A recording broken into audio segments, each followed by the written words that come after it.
일단 교재는 예비 순환이니까 그래도 기본서는 교수님 기본서는 보시는 게 좋을 것 같아서 그 이제 처음 공부 시작하는 거죠. 그러면 음, 그 보통 이제 2차 과목 대비를 어떻게 하시냐면 예비 순환, 1순환, 2순환, 3순환 이렇게 가는데 예비 순환이랑 1순환에 주로 이제 기본 강의, 기본 이론을 배우시고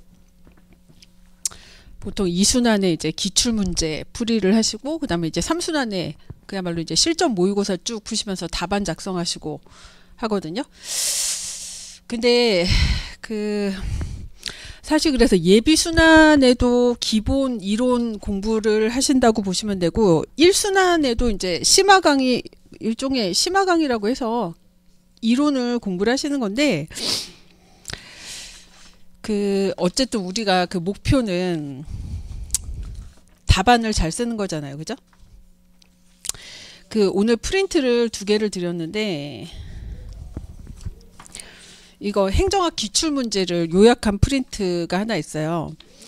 그러니까 예비 순환에서 뭐 기본서 가지고 이제 기본 이론을 공부하신다고 하는데 결국 우리 목표는 답안을 잘 작성을 하는 거죠. 그래서 처음에 공부를 하실 때부터 이제 예비 순환 때부터 이제 기출 문제를 좀 소개를 해드릴 거예요. 물론 이제 기출 문제 답안 작성을 뭐 예비 순환 때부터 연습을 한다 이런 개념은 아닌데 지금 보시면 우리 그 교과서 그럼 요거 이제 처음 보신 건가요?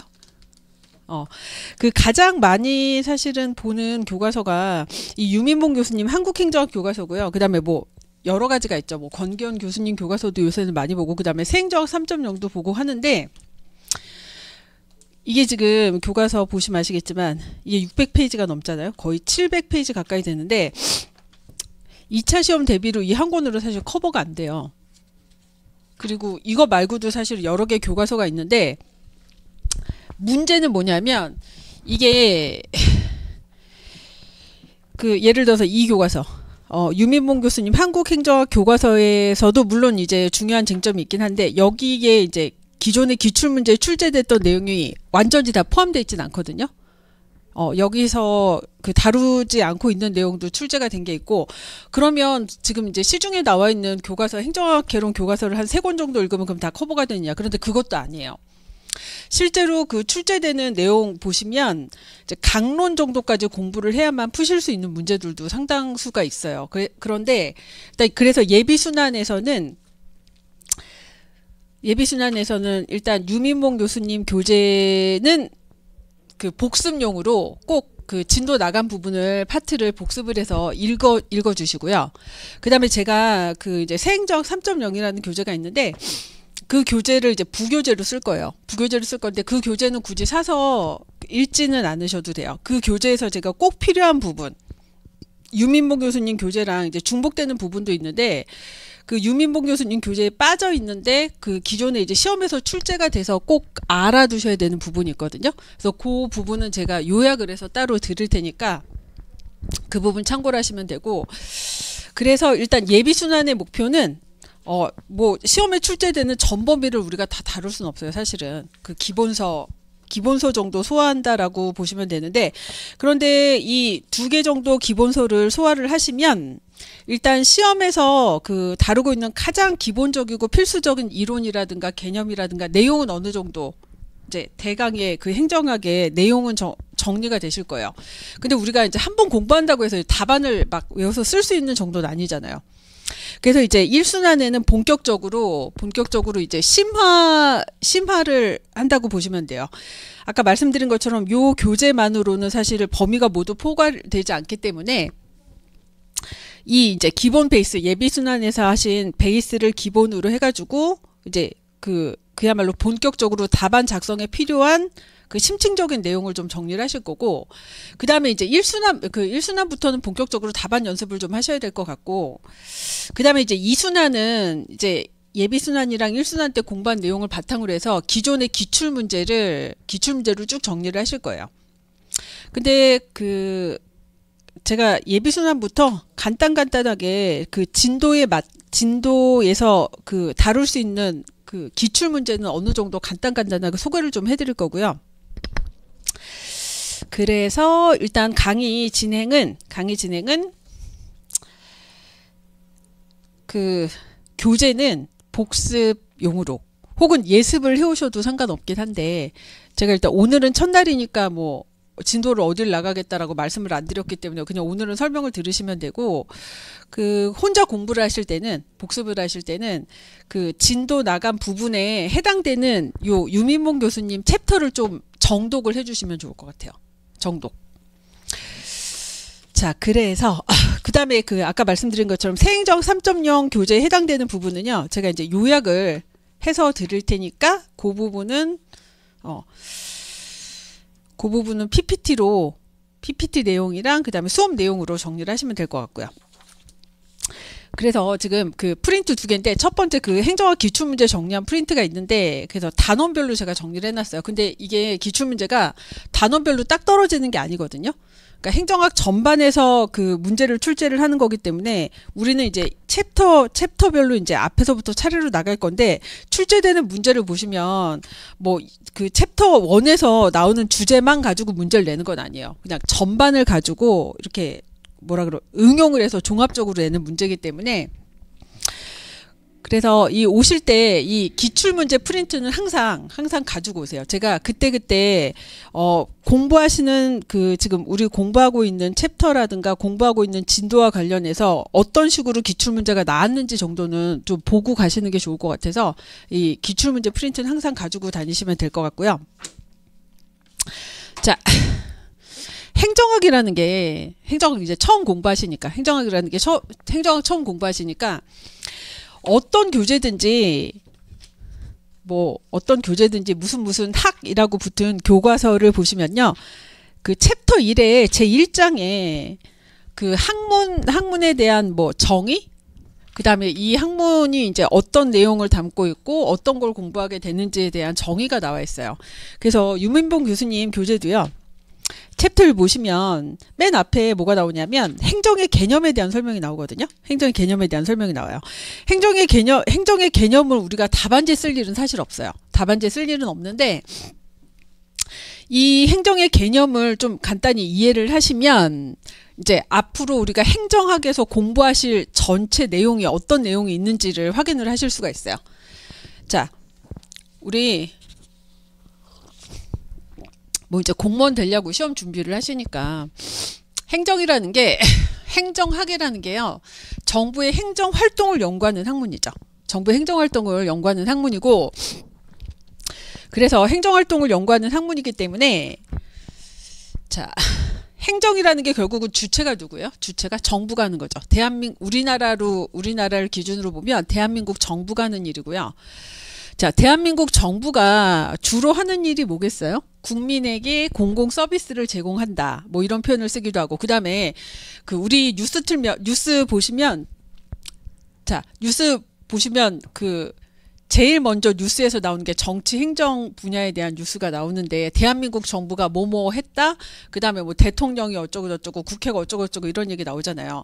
그 주된 일이 뭐냐면 국민에게 공공 서비스를 제공을 하는 거, 그 다음에 다시 말하면 자, 우리 경제 정책, 국방 정책, 외교 정책, 그 다음 고용 정책, 복지 정책 등등등 정부가 정책을 결정하고 집행하는 거, 이게 이제 가장 정부의 주된 활동이라고 볼 수 있어요. 그래서 행정학이라는 게, 자, 이제 정부의 행정 활동을 연구하는 학문인데, 그럼 행정이라는 게 뭐냐? 자, 정부가 국민들에게 공공 서비스를 생산해서 공급하는 거랑 관련된 활동, 그 다음에 정책 결정을 하고 집행하는 거와 관련된 모든 활동이라고 보시면 되고요. 자, 공공 서비스를 생산해서 공급하고 정책 결정해서 집행하려고 하면, 자, 이제 유능한 공무원이 필요하죠. 유능한 공무원. 그래서 이제 인적 자원을 관리하는 거, 그 다음에 이제 국민들로부터 세금을 걷어서 이제 예산 편성해서 집행하는 거, 예산을 관리하는 활동, 그 다음에 이제 정부 조직을 관리하는 활동, 이런 걸 공부하는 게 행정학, 이런 거에 대해서 연구를 하는 게 이제 행정학이라고 보시면 돼요. 그래서 제 프린트에다가 교과서 내용을 요약한 거긴 한데, 행정의 개념을 정의를 하면요, 자, 우리가 공부하는 행정학에서의 행정 개념은요, 협의 행정 개념이야. 좁은 의미의 행정 개념이죠. 자, 정부가 자, 사회의 공공가치를 실현하기 위해서. 그래서 우리 행정학 공부하면 가장 많이 듣는 표현이 뭐냐면 공익을 실현하기 위해서. 자, 사회의 공공가치를 실현한다는 게 다른 말로 이제 공익을 실현한다는 거고요. 자, 정부가 이제 공익을 실현하고, 즉 사회의 공공가치를 실현하기 위해서 인적, 물적 자원을 확보하고 관리해서 국민들에게 공공서비스, 자, 재화 서비스를 제공을 하고 또는 정책 결정하고 집행하는 것과 관련된 모든 정부의 활동을 이제 행정이라고 할 수 있어요. 자, 그 다음에 이제 넓은 의미의 행정은요, 넓은 의미의 행정은 정부가 하는 활동 말고 들어보셨을 거예요. 왜 교회 행정이다. 그 다음에 교육 행정이다. 그 공립학교뿐만 아니라 사립학교에서도 뭘 하나요? 행정활동을 하죠. 그죠? 그 다음에 우리 행정학을요, 영어로 그 유민봉 교수님 교재 읽다 보면 이제 이런 표현이 나오는데, 행정이 영어로 영어 학명으로 뭐냐면 Public Administration이거든요.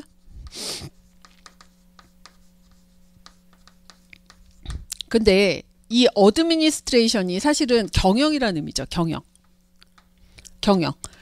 자, 그러니까 사실 행정학이라는 학문이 뭐냐면 이 앞에 경영에다가 뭘 붙인 거예요? 퍼블릭을 붙인 거죠. 그래서 이 광의 의미 행정은요. 광의 의미 행정은 자, 정부뿐만 아니라 공공단체, 공공기관뿐만 아니라 정부뿐만 아니라 기업이나 민간단체를 포함한 모든 조직 활동에서 나타나는 현상을 넓은 의미의 행정이라고 해요. 그러니까 넓은 의미의 광행정은 경영활동이라고 보시면 돼요. 경영활동. 자, 우리 기업도요. 자, 기업도 목표는 다르지만 기업도 뭘 하나요? 인적 자원 관리를 하고 그다음에 이제 돈. 자, 이제 재원을 동원을 해서 조직이 달성하려고 하는 목표를 달성하기 위해서 인적 자원과 물적 자원을 이제 효율적으로 관리하는 데에 초점을 맞추고, 목표는 다르지만 인적 자원, 물적 자원을 효율적으로 관리를 해서 목표를 달성하는 활동이라는 점에서는 행정과 경영이 기업 활동이 유사한 점이 있어요. 그래서 넓은 의미의 광의 행정은 뭐다? 경영활동이라고 이해하시면 좋을 것 같아요. 자, 근데 이제 우리가 행정학에서 공부하는 행정은 좁은 의미의 행정이라고 보시면 되고요. 그래서 종합을 보시면 자, 행정활동의 목표는 뭐예요? 행정활동의 목표는 자, 사회의 공공가치라고 돼 있는데 공익을 실현하는 거고 구체적인 활동은 인적, 물적 자원을 확보하고 관리해서 자, 국민들에게 공공 서비스를 제공하는 거. 자, 또는 정책 결정하고 집행하는 활동이라고 할 수 있고요. 자, 그래서 우리 행정활동은요, 정치랑 매우 밀접한 관련이 있죠. 자, 우리 대통령도 정치적인 선거를 통해서 선출하죠. 대통령도. 그죠? 그래서 정치작용이랑 행정작용은 매우 밀접한 관련이 있어요. 자, 정치과정이랑 행정작용은 매우 밀접한 관련이 있고, 우리 이제 정부의 행정활동이라는 것 자체가 기본적으로는 이제 민주주의 정치제도를 전제로 하고 있다는 점에서 정치과정과 매우 밀접하게 관련이 있고, 그 다음에 지금 종합에서 3번을 보시면 이제 거버넌스 개념이 강조되고 있다고 하는데, 자, 우리 나중에 이제 거버넌스 이론을 따로 공부를 하실 거거든요. 거버넌스 이론을 따로 공부를 하실 건데, 우리 일반적으로 이제 정부라고 하면요. 정부 영어로 거버먼트라고 하죠. 거버먼트. 그래서 이 거버먼트에는 어떤 의미가 있냐면 통치라는 의미가 있어요. 그러니까 국가가 지배자가 국민을 통치한다는 의미가 있는데, 이 거버먼트 개념이랑 대비되는 개념으로 최근에 이제 거버넌스 개념을 강조를 하고 있어요. 이 거버넌스라는 개념이 굳이 번역을 하자면, 자, 거버먼트가 통치라고 하면요. 거버먼트가 통치라고 하면 거버넌스는 굳이 번역을 하면 협치 정도로 번역할 수 있어요. 협치. 자, 그러니까 이제 자, 우리 정부가 이제 전통적으로 정부 활동을 어떻게 거버먼트라고 정의할 때는 어떤 의미가 있냐면, 이제 조선왕조 시대부터 이제 뭐 지금까지 자, 정부가 국민을 다스린다라는 의미라고 생각하시면 돼요. 거버먼트는. 그런데 최근에는 이 다스린다, 통치한다라는 개념보다 이 협치라는 개념이 이제 뭐냐면 협력한다는 의미죠. 정부랑 국민이 협력을 한다라는 의미를 이 거버넌스라는 표현으로 쓰고 있어요. 그래서 최근 행정 개념에서 공공 문제를 해결하기 위해서 이 네트워크 거버넌스로서의 자 이제 행정이 강조된다. 자 우리 코로나 때 생각해 보시면요, 우리 과거에는요, 과거라는 게 이제 전통적으로 전염병 문제 같은 거. 자, 전염병 문제 같은 거, 이런 문제는요, 당연히 정부가 해결해야 되는 문제라고 봤거든요. 그래서 60년대, 70년대 같은 경우 이제 전염병이 확산되면 어떻게 하나요? 정부가 이제 방역 정책을 하는데 정부가 주도해서 이제 처음부터 끝까지 정부 주도로 이루어졌다라고 볼 수 있는데, 자, 우리 잠깐만, 코로나 터지기 전에도 또 뭐 있었죠? 코로나 터지기 전에 메르스 사태. 왜 신종플루라든가 메르스라든가 코로나 같은 이런 신종 전염병이 터졌을 때, 자, 과거와는 달리 이런 전염병 정책을요, 정부가 주도적으로 통제를 한다고 해서 이제 해결할 수 있는 문제가 아니에요. 최근에 이런 전염병 문제는 왜 그런 거예요? 사회가 워낙 복잡해진 데다가 그다음에 이제 자, 세계화 현상이 진행이 돼서 어떻게 해요? 이 전염병 문제가 국내에서 끝나는 게 아니죠. 그 다음에 이 외국에서 들어오고 나가는 사람들을 정부가 일일이 다 통제를 할 수 없는 수준이 됐단 말이에요. 그 다음에 또 하나 문제는 뭐냐면, 이런 신종 전염병을 다루는 문제에 있어서 전문성이 이제 정부보다 누가 더 훨씬 더 전문성을 가지고 있어요? 민간 부문. 질병관리청 노력만으로 이 문제가 해결이 되는 게 아니죠. 그래서 자, 우리 이 코로나를 예방을 하고 그다음에 코로나 확산을 막기 위해서, 그다음에 이제 적절한 치료를 하려고 하면요, 정부 노력만으로 안 되고 누구랑 협조를 해야 돼요? 마스크를 생산하는 회사, 기업, 그다음에 또 뭐지? 코로나 진단 키트를 생산하는 기업. 자, 그다음에 이제 환자를 치료하는 병원, 민간 부문이잖아요. 민간 부문. 그다음에 자, 시민들이 정부 정책에 협조를 해주지 않으면 어때요?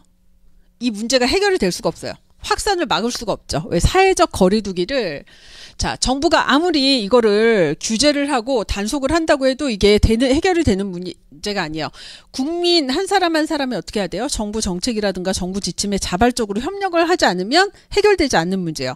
그래서 이 거버넌스라는 개념이 바로 뭐냐면, 이제 과거와는 달리 뭐 전염병 정책이든 뭐 질병관리 정책이든 경제 정책이든 복지 정책이든 대부분의 모든 부분의 이제 정부 정책 영역에서 과거와는 달리 정부 노력만으로는 정부 혼자의 힘으로만으로는 이제 해결할 수 없는 여러 가지 복잡하고, 그다음에 해결하는데 그 민간의 전문성을 동원해야 되는 여러 가지 문제들이 이제 생겨나면서, 이제는 공공 문제를 해결하고 자, 정책을 결정하고 집행하는데 정부 혼자만의 노력으로 안 된다는 거, 정부가 통치하는 행위만으로는 안 된다는 거.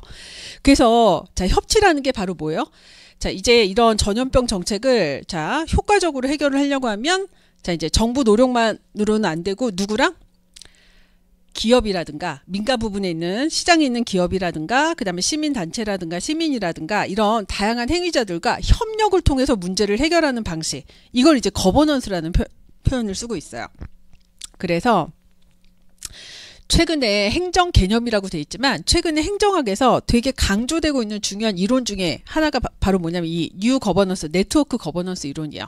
이거는 지금은 개념만 봐두시고요, 뒤에서 거버넌스 이론을 따로 공부를 하실 거예요. 자, 그래서 자, 이 행정의 개념에서 자, 우리가 이제 앞으로 행정학에서 공부하는 행정의 개념은 협의 행정 개념이라고 보시면 되고, 자, 주체는 정부고, 그 다음에 추구하는 목표는 공공가치 실현, 공익을 실현하는 거고, 자, 이런 공익을 실현하기 위해서 인적, 물적 자원을 확보하고 관리해서 자, 국민에게 재화 서비스를 제공하는 정부의 모든 활동을 의미하고요. 자, 우리 그래서 이제 행정학에서요, 오늘 공부하실 건데, 정부 활동이 추구하는 궁극적인 가치, 이념을 행정가치라고 해요. 대표적인 게 공공가치, 공익. 자, 이런 거를 이제 행정이 추구하는 행정활동에서 가장 기본적으로 추구해야 되는 가치와 이념을 행정가치라고 하고요. 자, 주체는 이제 정부가 될 거고, 그 다음에 이런 공익을 실현하기 위해서 인적, 물적 자원을 확보하고 관리한다. 자, 우리 이제 인적 자원을 관리하는 거, 이게 이제 바로 이제 인사행정이에요, 인사행정. 자, 인사행정 파트. 그 다음에 정부가 물적 자원을 확보해서 국민들로부터 세금 걷어서 이 세금을, 자, 이제 이 돈을, 자, 내년도 어디에 국방 정책에 얼마 쓰고, 경제 정책에 얼마 쓰고, 복지 정책에 얼마 쓰고, 자, 예산 편성하고 결정해서 집행하는 활동. 이게 이제 물적 자원을 관리하는 것과 관련된 게 우리 행정학에서 공부하시는 재무행정이죠. 그 다음에 이제 조직도 효율적으로 관리해야 돼요. 조직도 효율적으로 관리해야 돼요. 그래서 조직이론, 조직관리. 그래서 우리 이제 앞부분에서 행정 가치와 이념 이런 거 공부하는 파트, 그 다음에 행정학에서 중요한 행정 이론을 공부하는 파트가 행정학 총론이고요. 자, 그 다음에 이제 정부의 정책 결정 과정. 자, 정책 결정에서 집행하고 평가하는 거. 자, 요 파트를 공부하는 게 정책학 파트고, 인적 자원 관리와 관련된 파트가 이제 인사행정 파트, 그 다음 물적 자원을 관리하고, 자, 요런 부분이 재무행정 파트, 그 다음에 이제 조직관리와 관련된 게 이제 조직이론. 그래서 행정학이 주로 이제 총론, 정책학, 인사행정, 재무행정, 그 다음에 조직이론, 그 다음에 정책학, 요 파트로 구성이 됐고요. 이제 시험도 요 각각의 강론 파트에서 문제가 나오는데, 자, 총론에서 배우시는 주요 이론이라든가 행정 가치랑, 그 다음에 강론의 쟁점들이랑 연결해서 출제가 되고 있어요. 자, 그래서 행정의 개념은 사실 뭐 시험에서 사실 이거를 행정의 개념을 요약해서 쓸 일은 없으시고요. 자, 우리가 이제 행정학이라는 게 어떤 학문이고, 그 다음에 앞으로 이제 행정학에서 어떤 내용을 공부를 하실지 이해하는 수준에서 한번 봐두시면 돼요. 그래서 유민봉 교수님 교재에서 맨 앞에 그 챕터 1에서 자, 실제로서의 행정 현상이라고 돼 있는데 6페이지 행정의 실제에서 개념으로, 여기에서 이제 행정이란 무엇인가? 자, 행정의 개념과 특징에 대해서 이제 설명을 하고 있죠. 그래서 6페이지부터 9페이지까지 쭉 한번 읽어보시면 돼요. 이 부분은 사실. 자, 읽어보시면 될 거고, 그 다음에 이제, 자, 이와 관련해서 이제, 요 부분은 조금 중요한데, 자, 우리 넓은 의미의 광의 행정은요, 경영이랑 유사한 개념이라고 제가 말씀드렸죠. 그죠? 넓은 의미의 행정은 경영과도 유사한 개념이에요. 그래서 우리 종합에서 행정 개념 정의를 하고 종합에서 뭐라고 했냐면, 행정활동이 자, 추구하는 목표는, 달성하는 목표는 공익인데, 이 공익이라는 목적을 실현하려고 하면 인적 자원, 물적 자원을 효율적으로 관리할 필요가 있다라고 했어요. 그죠? 인적 자원, 물적 자원을 효율적으로 관리하는 거. 자, 그런데 이렇게 인적 자원, 물적 자원을 확보해서 효율적으로 관리를 하는 거는, 자, 뭐와 유사하다? 경영과 유사한 측면이 있어요. 자, 우리 행정학과 가면 그 공부하는 과목이에요. 행정학 총론이 있고요. 인사행정, 아까 말씀드린 것처럼 인사행정 파트, 인사행정, 그 다음에 재무행정, 그 다음에 이제 정부 조직을 어떻게 만들고 어떻게 관리할 거냐, 조직이론. 자, 이런 거 공부하시는데, 자, 우리 경영학과 가면 똑같이 뭐가 있어요? 인사관리론, 재무관리론, 그 다음에 조직이론이 있죠. 그래서 목표를 달성하기 위해서, 자, 목표는 다르지만 목표를 달성하기 위해서 인적 자원, 물적 자원, 그 다음에 조직을 효율적으로 관리한다는 점에서는 경영활동이랑 매우 유사한 측면이 있어요. 그리고 실제 이제 행정학 공부하시다 보면요, 그 경영학 이론을 상당히, 자, 행정학에서 경영학 이론을 상당히 많이 응용을 해서 그 공부를 하시게 돼요. 자, 그 다음에 자, 종합에서 4번 보시면 결국 행정과 정치는 뗄래야 뗄 수가 없고요. 정부의 행정활동이라는 것 자체가 결국은 기본적으로 민주주의 정치제도를 전제로 하고 있어요. 그래서 우리 행정법 공부하시면 이제 나올 텐데, 정부의 모든 활동은, 민주주의 국가에서 정부의 모든 활동은 입법부가 제정한 법률에 근거해서 이루어지죠. 그래서 왜 정부가 무슨 정책 하려고 하면, 정부가 뭘 하려고 하면 먼저 뭘 해야 돼요? 국회에서 입법이 이루어져야죠. 대통령이 마음대로 할 수 있는 게 없죠. 국회에서 입법이 이루어져야 돼요. 그래서 법치주의 원리라고 하는데, 자, 그러니까 행정활동은 결국 뭐랑? 정치. 입법부에서 법률 제정이라든가 정치적인 결정과 매우 밀접하게 연계돼서 이루어진다는 얘기예요. 그래서 우리 이 행정의 이제 특징을 정리를 할 때요. 자, 이제 같이 좀 비교해서 보셔야 될 게 뭐냐면, 자, 오늘 이제 공부할 내용인데, 행정이랑 이 경영이 매우 자, 밀접한 관련이 있죠. 넓게 보면 행정과 경영은 유사한 측면이 매우 많아요. 그래서 행정과 경영의 공통점과 차이점. 그 다음에 자, 행정과 정치 현상은 자, 매우 밀접한 관련이 있어요. 그래서 행정과 정치가 어떤 관계인가. 자, 요걸 좀 이해를 하셔야 되는데, 자, 우리 이 행정과 경영의 관계는요, 요새 시험 출제 경향과도 매우 중요한 연관성이 있어요. 그래서 요거는 정리를 되게 잘 해두셔야 돼요. 자, 그래서, 자, 우리 유민봉 교수님 교재에서도요, 자, 유민봉 교수님 교재에서도 행정의 개념을 이제 소개를 한 다음에 10페이지 보시면 행정의 특성을 경영과의 차이점으로 설명을 하고 있죠. 자, 경영과의 차이점으로, 자, 행정의 특성을 정리를 하고 있어요. 자, 그 이유는 방금 전에 말씀드린 것처럼 뭐다? 행정과 경영이 추구하는 목표는 다르지만 우리 기업이 추구하는 건 뭐예요? 기업 활동이 추구하는 궁극적인 목표는 이윤 극대화죠. 그죠? 물건 만들어서 많이 팔아가지고 이윤을 많이 남기는 거예요. 근데 행정활동의 목표는 이윤을 극대화하는 게 아니라 정부활동의 목표는 뭐예요? 국민에게 공공서비스 제공하고 국민의 삶의 질을 개선하는 거. 우리 이거를 이제 사회 공공가치 실현이다. 이제 공익이다라고 하는 건데, 추구하는 목표는 다르지만 목표를 달성하기 위한 방법과 수단은 유사할 수 있어요. 자, 그래서 행정과 경영의 유사성을 보시면, 제가 아까 행정과 경영은 이 영어 학명으로 보면 뭐다? 얘는 퍼블릭이고, 자, 퍼블릭 어드미니스트레이션이고 얘는 뭐예요? 어드미니스트레이션이에요. 둘 다, 자, 경영 관리 활동이라는 점은 동일한데 단지 영역이 다른 거죠. 자, 그래서 행정과 경영은요, 자, 공통점이 있어요. 매우 비슷한 측면이 있고요. 그 다음에 차이점도 있죠. 자, 행정과 경영의 공통점은 뭐가 있냐면, 지금 행정 개념정에서 보신 거. 목표는 다르지만 목표를 달성하기 위해서, 자, 인적 자원과 물적 자원을 효율적으로 관리해야 된다는 점에서는 모두 동일해요. 자, 인적 자원과 물적 자원을 효율적으로 관리한다. 그 다음에 조직을 효율적으로 관리한다. 즉, 관리를 효율적으로 해서 능률성을 높이고 생산성을 높여야 된다.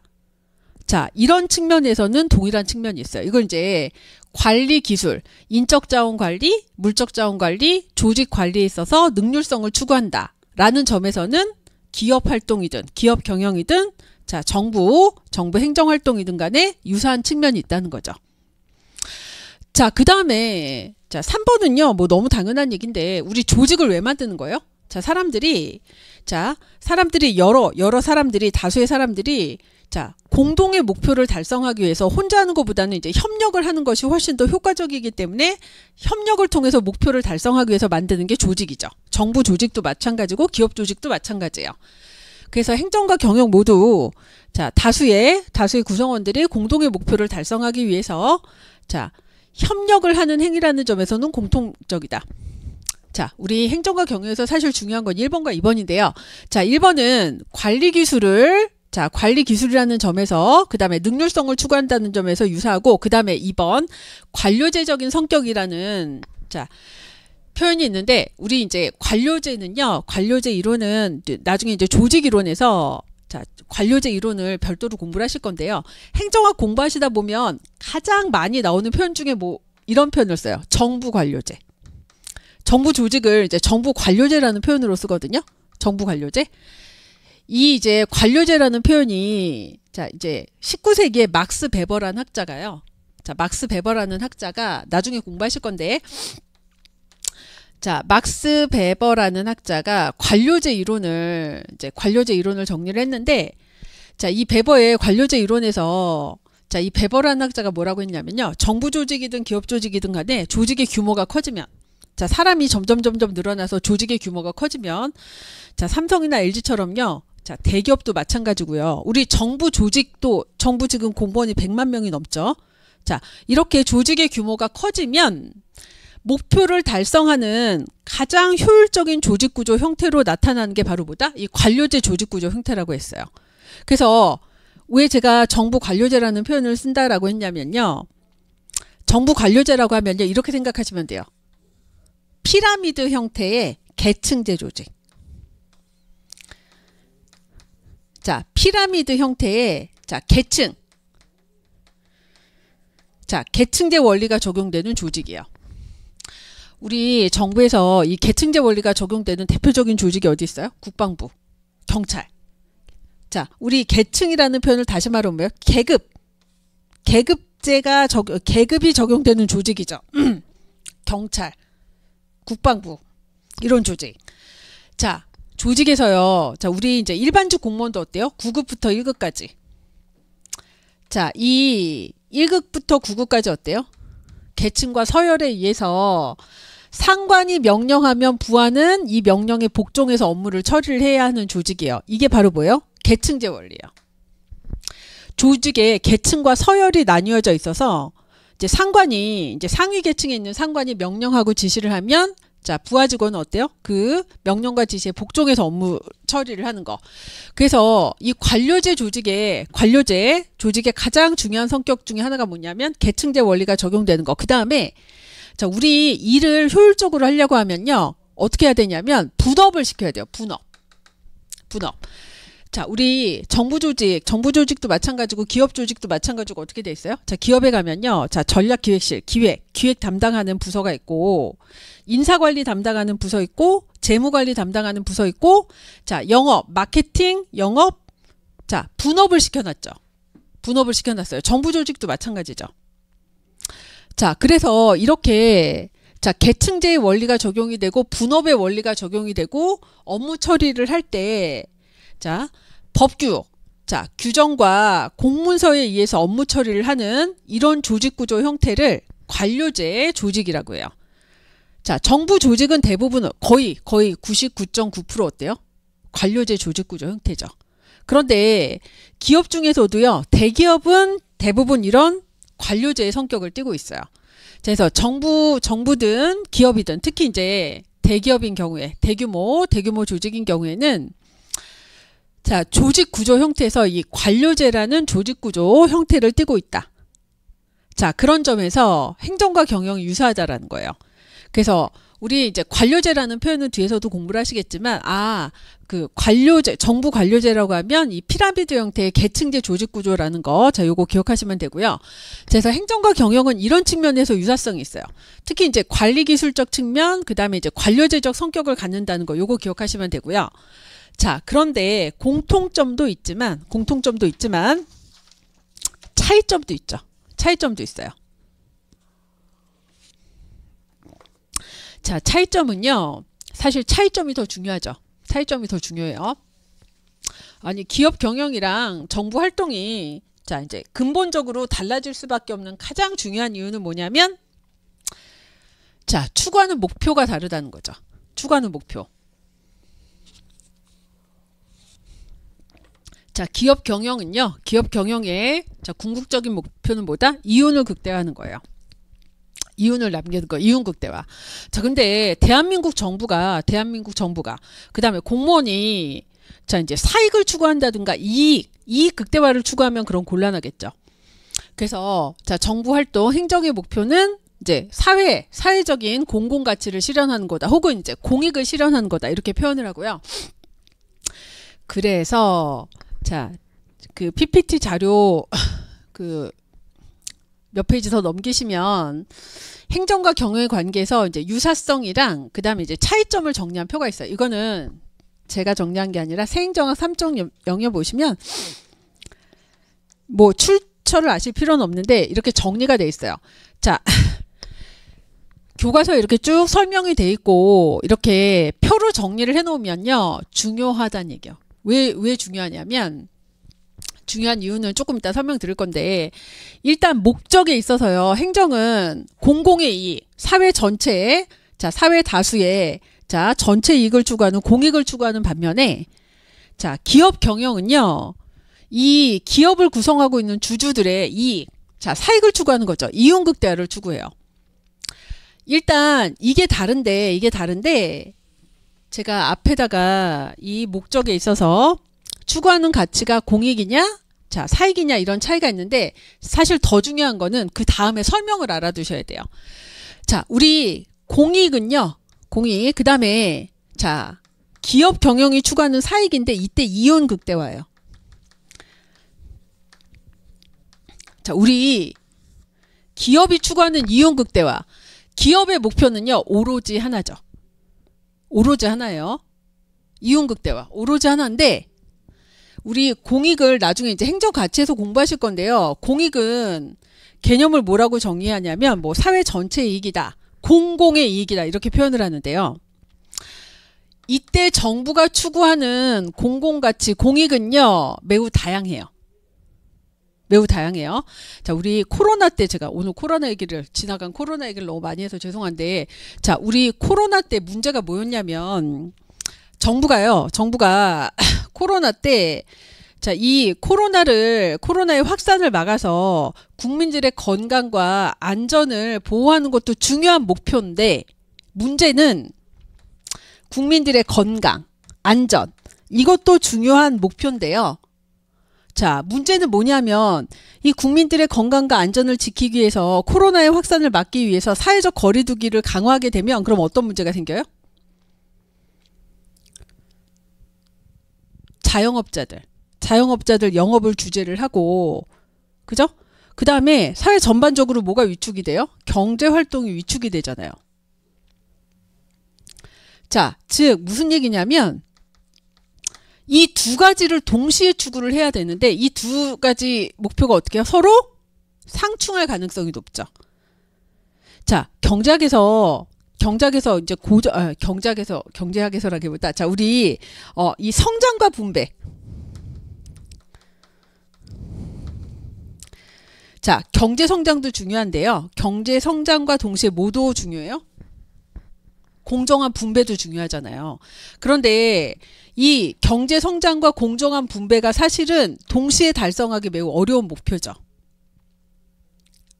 자, 그런데 정부는 이 사회의 공공가치, 즉 공익을 실현하기 위해서 동시에 여러 가지 목표를 고려를 해야 돼요. 동시에 여러 가지 목표. 하나가 아니라 동시에 여러 가지 목표를 고려를 해야 되는데 문제는 이때 이 여러 가지 목표들이 어떨 가능성이 있다? 서로 충돌할 가능성도 있다는 얘기예요. 그 다음에 자, 다양성이 있을 뿐만 아니라 그 다음에 공익이라는 거는 공공의 가치라는 건 매우 추상적이고 모호성이 높다라는 거. 자, 우리 기업이 추구하는 이윤 극대화는요 아주 명확하죠. 어떻게 하면 돼요? 이거 작년보다 매출이 늘었느냐? 작년보다 순이익이 증가했느냐? 아주 구체적이에요. 즉 구체적이라는 건 뭐가 가능하다? 자, 이 숫자로 자, 수치화해서 계량화해서 측정이 가능하다는 얘기예요. 그런데 자, 이 정부가 추구하는 공익이라는 거는 자, 여러 가지가 있을 수 있어요. 예를 들어서 교육인적자원부가 자, 교육인적자원부의 가장 중요한 목표는 뭐겠어요? 대한민국의 미래를 책임질 우수한 인재를 양성하기 위한 교육 정책을 하는 건데, 자, 그러면 이런 우수한 인재를 양성하는 거. 그다음에 자, 환경부가 이 환경을 보존하는 거. 자, 보건복지부가 국민들의 건강을 개선하는 거. 자, 더 넓게는요, 국민들의 삶의 질을 제고하는 거. 자, 이런 게 넓게는 사회적 가치, 공공의 가치인데 이거를 어떻게 평가할 수 있을까요? 추상적이잖아요. 자, 대한민국 국민의 삶의 질이 1990년대, 2000년대, 2010년대, 2020년대 삶의 질이 얼마나 늘어났느냐, 뭘로 평가할 수 있을까요? 자, GDP 수준으로 평가한다? 그걸로 평가하기 어렵죠. 왜? GDP 수준은 늘었는데, 그런데 문제는 뭐예요? OECD 전체에서 OECD 국가 중에 뭐예요? 자살률이 최고래. 그러면 삶의 질이 개선이 된 거예요? 그렇게 보기가 어렵죠. 즉, 이 경영에서 기업이 추구하는 목표라는 이윤 극대화는 아주 명확하고 오로지 한 가지예요. 오로지 한 가지고 단일성을 가지고 있고 구체적이고 자, 구체적이기 때문에 계량화해서 자, 측정이 가능한데 자, 이 공익, 행정이 추구하는 공공가치, 공익이라는 가치는 자, 매우 다양할 수 있고요. 그 다음에 이 기업이 추구하는 이윤 극대화보다는 훨씬 더 추상적이고 모호해요. 그 얘기는 뭐다? 구체적으로 측정하기도 어렵다는 문제가 있어요. 이게 이제 왜 중요하냐면 요새 들어보셨을 거예요. 요새 우리나라뿐만 아니라 거의 모든 국가에서 강조하는 게 뭐냐면 성과. 정부의 성과평가예요. 성과평가. 성과를 평가한다는 건 결국 뭐예요? 먼저 성과 목표를 설정을 한 다음에 그 목표를 얼마나 달성했는지를 평가한다는 건데 자, 기업은 이게 가능하죠. 목표를 명확하게 설정할 수 있어요. 자, 전년 대비 우리 회사가 전년 대비 매출을 얼마나 늘릴 것이다. 이윤을 순이익을 얼마나 늘릴 것이다. 목표를 명확하게 설정할 수 있고 그렇기 때문에 뭐가 가능하다? 목표 달성도를 측정해서 성과를 평가할 수 있는데 그런데 정부 활동에서는 뭐가 어려운 측면이 있어요? 이 목표를 명확하게 설정하기도 어렵고 그 다음에 자, 구체적으로 측정하기도 어렵다는 문제가 있다는 거예요. 이게 이제 행정과 경영의 가장 중요한 특징이죠. 자, 그 다음에 이제 두 번째. 자, 주체. 누가 하느냐의 문제인데, 누가 하느냐. 자, 기업 경영은 당연히 이제 기업이 주체가 되는 거고, 그 다음에 이제 행정의 주체는 누구예요? 정부죠, 정부. 그런데 이제 정부가 하는 거기 때문에 정부는 기업과 달리 뭐를 동원할 수 있어요? 법에 근거해서 강제력을 행사할 수 있죠. 자, 법을 위반하면 어떻게 할 수 있어요? 강제력을 행사해서 처벌할 수 있어요. 그래서 주체가 자, 경영활동의 주체는 기업이고 그 다음에 행정활동의 주체는 이제 정부인데 자, 그렇기 때문에 정부는 자, 이제 국민들로부터 위임받은 자, 이제 합법적인 권위에 근거해서 권력을 행사할 수 있죠. 자, 강제력을 행사할 수 있어요. 자, 그 다음에 또 중요한 특징 중에 하나가 뭐냐면 자, 뒤에 보시면 재화와 서비스 제공과도 관련된 건데 자, 이제 정부가 제공하는 자, 재화와 서비스를 우리 이제 공공 서비스다라고 하는데 이 공공 서비스가 가지고 있는 중요한 특징 중에 하나가 바로 뭐냐면 이제 독점성이에요. 독점성. 자, 그래서 재화와 서비스가 자, 정부가 제공하는 재화와 서비스는 자, 독점성을 가지고 있기 때문에 그래서 12페이지 맨 밑에 나오는데 자, 정부가 제공하는 재화 서비스는 이제 독점성을 가지고 있기 때문에 자, 기업에서 생산되는 재화와 서비스와는 달리 어떤 특성을 가지고 있냐면 자, 경쟁이 부족하기 때문에 비효율성이 야기될 수 있다는 얘기예요. 그래서 이거는 주체 측면에서 보셔도 되고요. 자, 정부가 제공하는 재화 서비스를 자, 보통 우리 이제 공공재라고 표현해요. 들어보셨을 텐데 이거 경작에서 공부하시는 거죠. 우리 자, 시장에서 생산되는 시장재 혹은 민간재 자, 얘랑 이제 정반대 대비되는 속성을 가진 게 바로 뭐예요? 정부가 국민들에게 생산해서 공급하는 공공재 또는 집합재인데 우리 시장재는요. 시장에서 생산되는 재화 서비스는 경합성과 배제성을 가지고 있죠. 경합성과 배제성을 가지고 있는데 얘는 공공재는 자, 비경합성과 비배제성을 가지고 있어요. 정반대죠. 비경합성, 비배제성. 이 경작에서 공부하실 테니까. 그래서 공공재는요. 시장재와는 달리 자, 다른 경제 주체의 소비 활동이 자, 영향을 미치지 않을 뿐만 아니라 자, 비배제성. 자, 대가를 지불하지 않아도 어떻게 해요? 대가를 지불하지 않아도 자, 이 재화 서비스를 사용하는 데 있어서 배제시킬 수가 없다는 특징이 있어요. 자, 그러다 보니까 우리 이 공공재를 자, 이제 시장에서 적절한 양만큼 생산되지 않기 때문에 뭐 시장 실패 현상이라고 하는데 그래서 공공재는 정부가 직접 생산해서 공급하게 되죠. 그죠? 자, 그러다 보니까 정부가 제공하는 공공재는 자, 이 생산 주체가 오로지 정부예요. 독점일 가능성이 매우 높아요. 자, 그러다 보니까 어떤 문제가 발생해요? 시장에서의 시장재는 시장에서 다양한 기업, 다양한 생산자들이 경쟁을 통해서 생산되기 때문에 이 과정에서 뭐가 효율성을 제고할 수 있는데 자, 문제는 정부가 제공하는 공공재는 정부의 독점이기 때문에 뭐가 발생할 수 있다? 경쟁이 없기 때문에 경쟁의 결여에서 오는 뭐 관리상의 비효율성이 나타나기 쉽다는 거죠. 자, 그다음에 자, 우리 이번에서 이제 정부는 기업과는 달리 법에 근거해서 법에 근거해서 강제력을 동원할 수 있어요. 즉, 정부의 모든 활동은 자, 법적인 제약을 훨씬 더 많이 받는다는 거죠. 아까 법치행정의 원리 말씀드렸는데, 자, 대한민국 정부뿐만 아니라 대민주주의 국가에서 자, 행정부는 자, 국민의 대표기관인 입법부가 제정한 법률에 의해서 행정활동을 하게 돼 있어요. 자, 그러다 보니까 인사행정이든 조직관리든 그 다음에 예산 운영이든 간에 전부 다 자, 정부조직법, 국가공무원법, 국가재정법. 자, 정부 모든 활동은 법에 근거해서 법 규정에 따라서 이루어지게 돼 있죠. 자, 그런데 자, 민주주의 국가에서는 너무나 당연한 건데 문제는 뭐다? 이런 법적 제약이 많게 되면 어떤 문제가 있어요? 법적 제약이 많게 되면 경직성과 자, 환경 변화에 유연하고 신축적인 대응이 곤란하다는 문제가 발생하는 거죠. 자, 요것도 이제 자, 행정과 경영의 차이점 자체가 중요한 게 아니라 그 차이점 때문에 자, 행정활동이 어떤 특수한 특징과 문제점을 가지고 있는지를 자, 잘 알아두셔야 돼요. 지금 요거는요, 우리 목적에서 어떤 차이가 있고, 그 다음에 자, 정부가 주로 이제 공공재를 생산해서 공급하는 과정에서 공공재의 특성상 경쟁의 원리가 적용되지 않아서 자, 독점으로 인한 비효율성, X 비효율성이 야기된다. 이런 거는 실제 답안에 쓰실 일이 있어요. 그 다음에 요것도 마찬가지예요. 자, 정부는 기업 활동에 비해서 법적인 제약을 훨씬 많이 받기 때문에 어떤 특징을 가지게 된다? 경직성을 띠게 된다. 자, 우리 행정법에서도 공부하실 텐데 자, 법은요. 한번 법률이 제정이 되면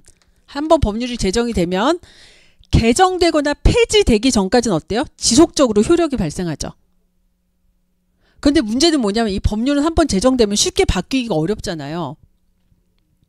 그죠? 개정되기도 어렵고 폐지되기도 어렵죠. 그래서 쉽게 바뀌지를 않는데 그 다음에 이게 법률을 개정을 하거나 혹은 법률을 새롭게 제정하는데도 또 뭐가 많이 걸려요? 시간이 많이 걸리죠.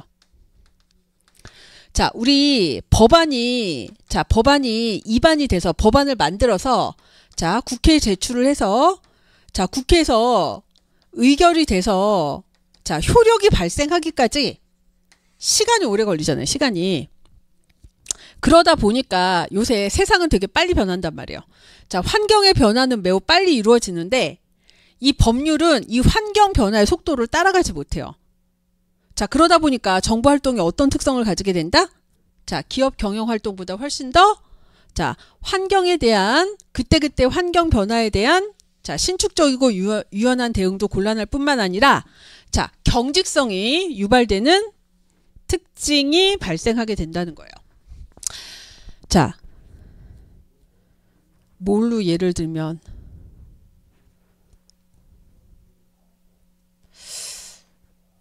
환경변화에 탄력적 대응이 곤란하다. 경직성이 유발된다. 이 뒤에도 계속 나올 텐데 경직성이 강하게 나타난다는 거를 경직성이 강하게 나타난다. 대응성이 자, 그래서 잠깐만 요거 자원의 관리 활동에서 경직성에 대한 설명. 유민봉 교수님 교재로 보시면 14페이지, 13페이지. 구체적인 사례가 좀 적절한 게 없네. 구체적인 사례가 있으면 좋을 텐데. 자, 뒤에 또 나올 테니까. 그 다음에 자, 아까 4번은 아까 설명드렸는데 자, 정부가 제공하는 재화 서비스를 일반적으로 이제 공공재라고 하고요. 자, 공공재가 자, 정부에 의해서 독점적으로 제공되기 때문에 자, 경쟁이 부재하기 때문에 자, 관리상의 비효율성, X 비효율성이 나타나는 측면이 있고 이제 또 하나는 자, 이제 공공재는 시장 원리나 자, 수익자 부담 원칙이 적용되기 어렵기 때문에 자, 정부가 자, 세금으로 이런 공공재를 생산을 하게 되죠. 자, 이렇게 되면 이제 어떤 문제가 있다? 공급자. 자, 공공재를 공급하는 건 누구예요? 정부죠, 정부. 그 다음에 정부가 공급한 공공재를 자, 이렇게 받는 소비자, 수요자는 누구예요? 일반 국민들이요. 자, 그러니까 이 공공재에 대해서 공공재를 생산하는 공급자도 마찬가지고 이 공공 서비스를 받는 국민, 수요자 모두 이 비용 개념이 약하기 때문에 자, 비효율성이 발생할 가능성이 높다는 얘기예요. 공공재 생산에 대해서는.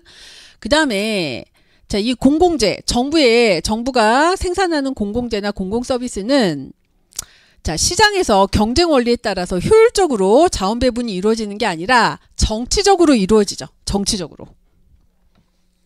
자, 우리 이제 6월에 또 선거 있잖아요. 그죠? 대선이 있단 말이에요.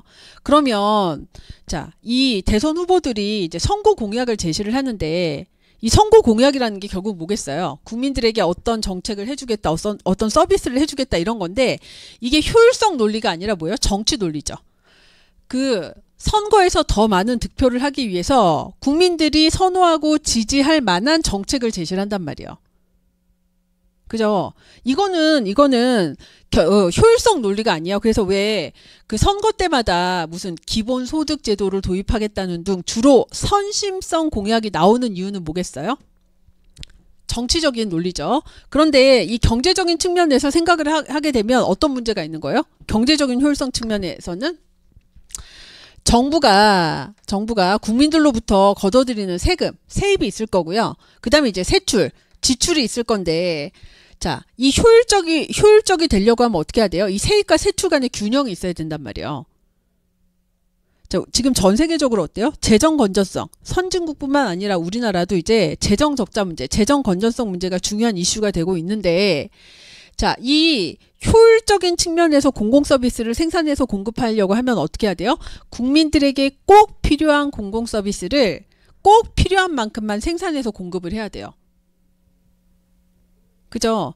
그리고 그만큼의 세금을 걷어야 되는데 그런 논리로 이루어지는 게 아니라 어떻게 이루어진다? 정치적인 논리로, 정치적인 타협과 조정에 의해서 이루어지기 때문에 정부가 생산하는 공공재, 공공 서비스에서는 이 효율성이 경시되는 측면이 있다는 얘기예요.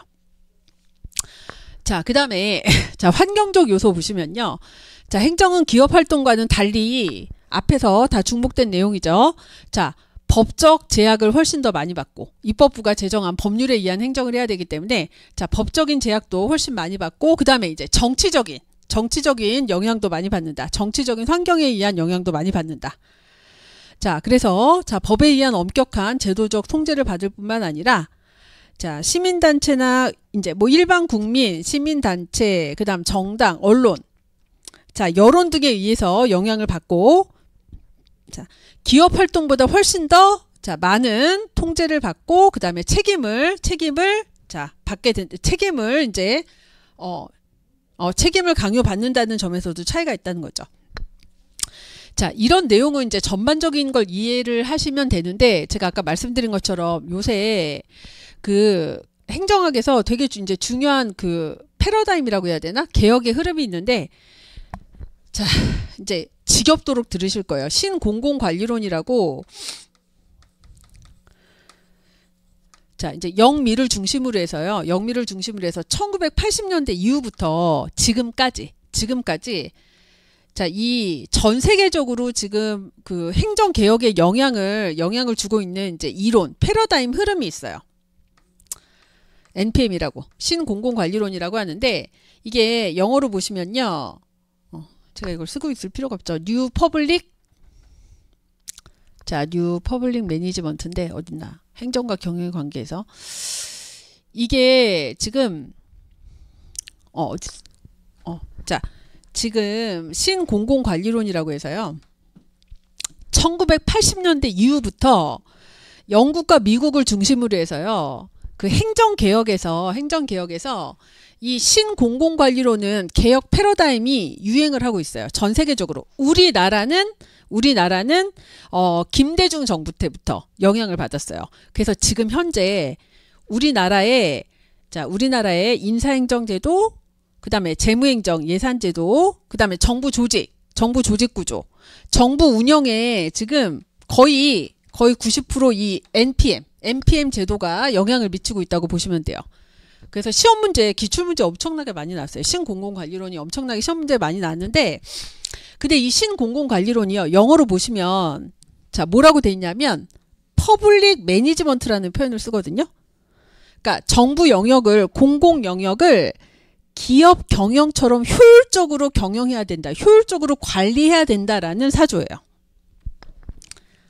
자, 이게 이제 처음 등장한 게 아니라 이제 다시 새롭게 등장한 거죠.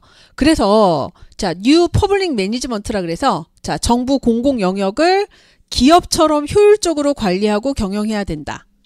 자, 이런 개혁 패러다임이 지금 전 세계적으로 영향을 미치고 있어요. 그 얘기는 뭐다? 행정과 경영을 기본적으로 유사하게 보는 시각이죠. 정부나 기업 경영이나 기본적으로는 뭐예요?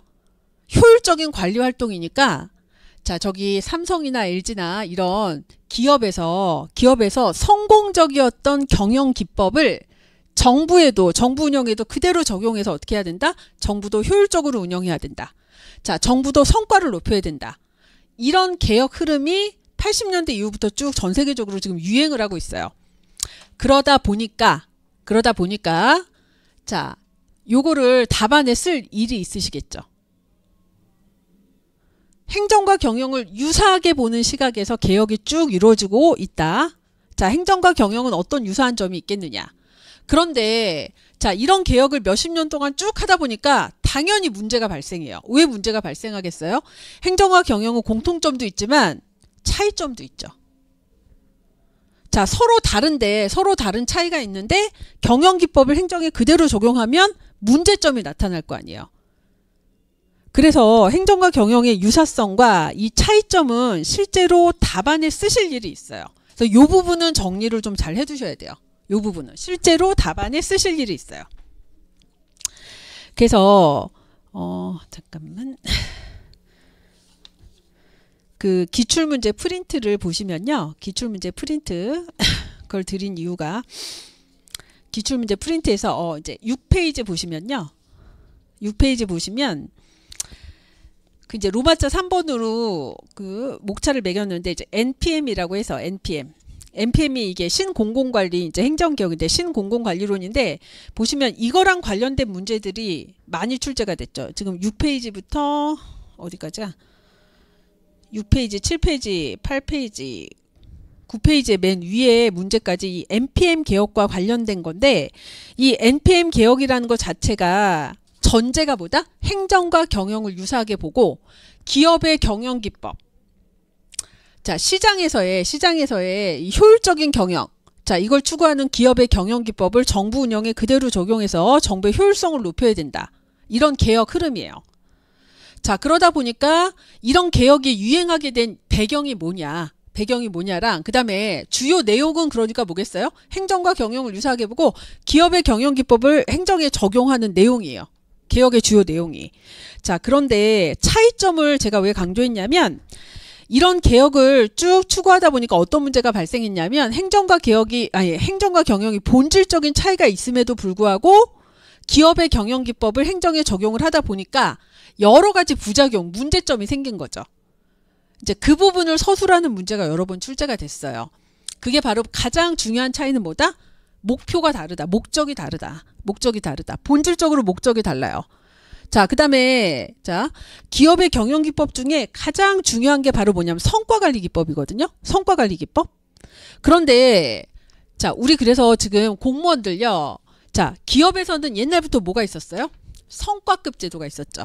자, 삼성 같은, 삼성전자. 연말에, 자, 삼성 이제 매출이 작년보다 증가하면 어떻게 해요? 삼성전자 직원들한테 성과급. 매출이 늘었으니까, 순이익이 증가했으니까 그 이익이 증가한 거에 대해서 직원들한테 성과급을 준단 말이에요. 성과급. 그러면 기업 직원들은요, 일반 기업 직원들은 왜 열심히 일을 하는 거예요?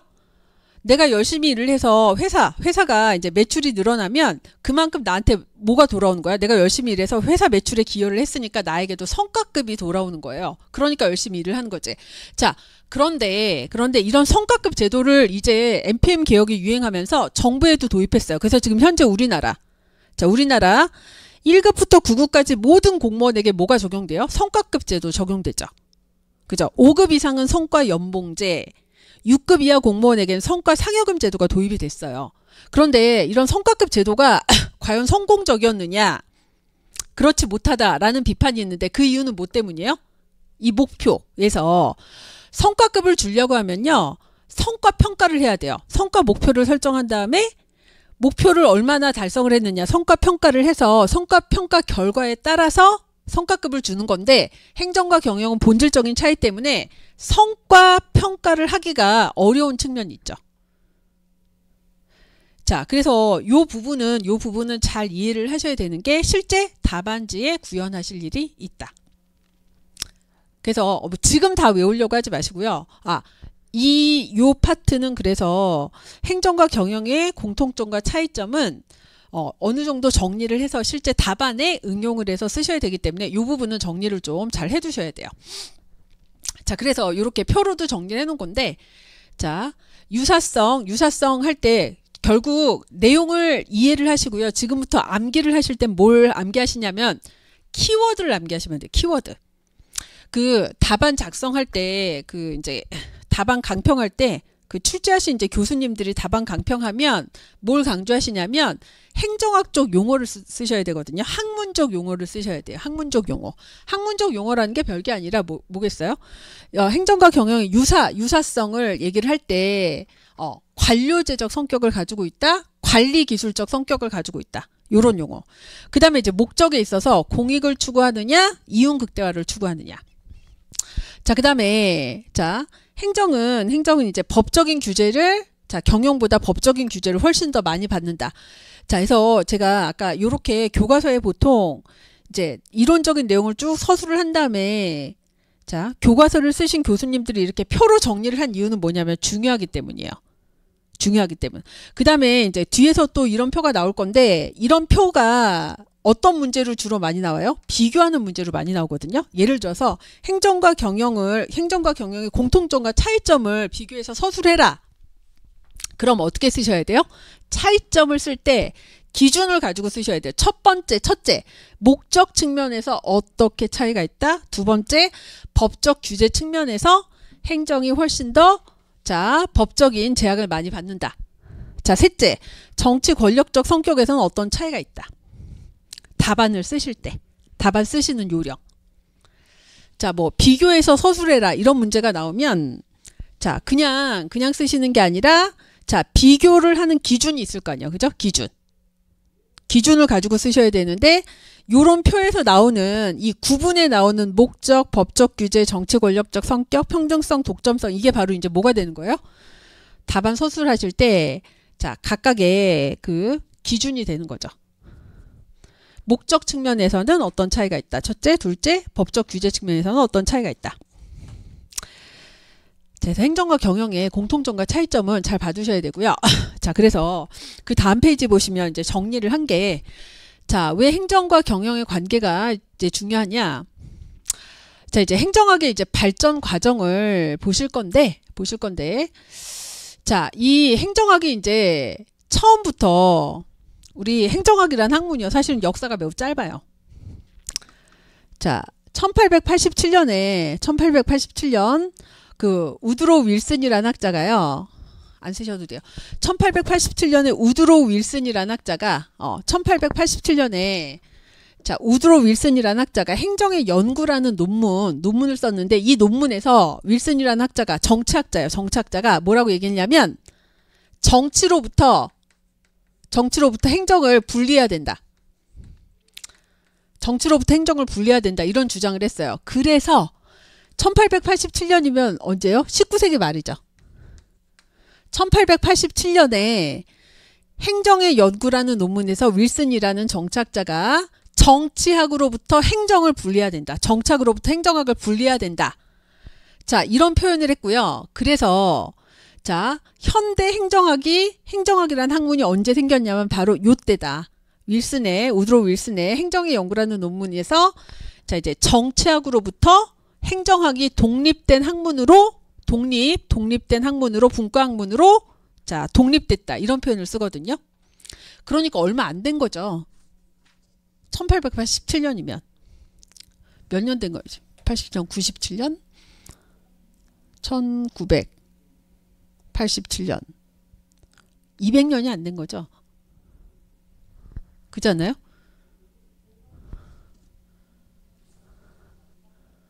(1987년) 아닌가? 아, 87년 2087년 200년이 안 된 거죠. 그래서 자, 이때 우드로 윌슨이 왜 정치학으로부터 행정학을 분리시켜야 되느냐라고 주장을 했냐면요. 원래는 이제 행정학이 이제 정치학의 한 영역이었어요.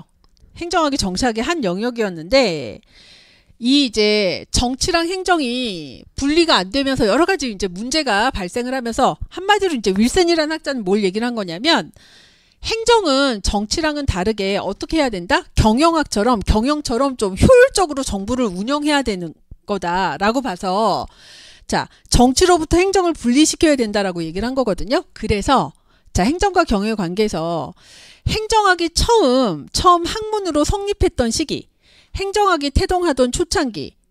자, 이때 우드로 윌슨이 자, 정치학으로부터 행정을 분리시키는 이유는 뭐냐면 행정은 이제 정치적인 행위랑 분리를 해서 좀 더 정부를 효율적이고 전문적으로 운영하는 학문이 돼야 된다라고 했다는 거예요. 그런 점에서 행정학이라는 학문이 처음 이제 독립된 학문으로 성립할 때부터 행정학은 경영학으로부터 매우 많은 영향을 받았다는 거죠.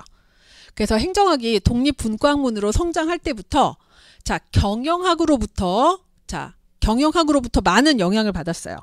정치학과 분리되면서 행정이 이제 지향해야 되는 기본 가치는 경영처럼 기업 경영처럼 어떻게 해야 된다? 효율적이고 자, 능률적으로 관리하는 거다. 자, 그다음에 이게 그러니까 자 보세요. 19세기 말에 행정학이 처음 성립되던 시기에도 경영학으로부터 영향을 많이 받은 거고요. 제가 방금 전에 설명드린 것처럼 최근이라고 하니까 좀 그런데 1980년대 이후에 자, 영미를 중심으로 한 선진국의 행정개혁도 어떤 영향을 받은 거다? 행정과 경영을 유사하게 보고 자, 행정과 경영을 유사하게 보고 이 민간 기업의 경영 기법을 정부 운영에 적용하는 거 이게 강조됐다. 자, 1980년대 이후에 다시 전 세계적으로 자, 신자유주의가 뭔지 아시죠? 자유주의가 다시 80년대 이후에 자유주의 사조가 다시 등장했어요. 경제학 영역에.